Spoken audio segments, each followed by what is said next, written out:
What's up for May? A solar eclipse and 400 years of sunspots. Hello and welcome. I'm Jane Houston Jones at NASA's Jet Propulsion Laboratory in Pasadena, California.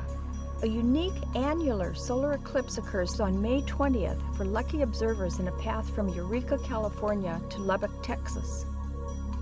The rest of the United States will see a partial solar eclipse.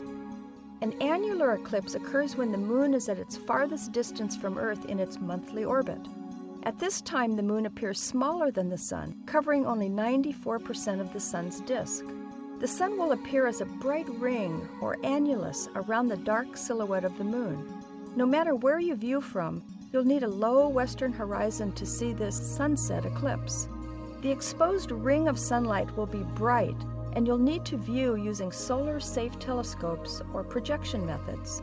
Though only 6% of the sun's surface will be visible at greatest eclipse, it will still be 60,000 times brighter than the full moon and will damage your eyes if you look directly at it.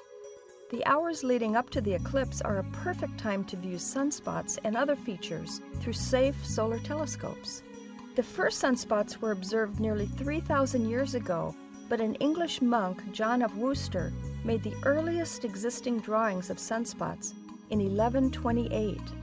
Galileo's solar observations, exactly 400 years ago in 1612, were made at the same time of day every day, so he was able to track the motion of the spots across the disk of the sun.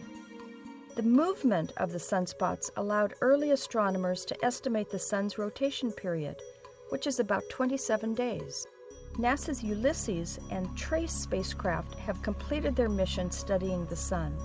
The two STEREO spacecraft launched in 2006 to see the structure and evolution of solar storms as they blast from the sun and move through space. And SOHO has been studying the sun from its deep core to the outer corona and the solar wind since 1995. The Solar Dynamics Observatory, or SDO, is currently observing the sun in many wavelengths. It's the first mission to be launched for NASA's Living with a Star program. SDO will study how solar activity is created and how space weather comes from this activity. In the night sky, watch Venus drop in altitude all month long. Through a telescope, you'll see a slender crescent.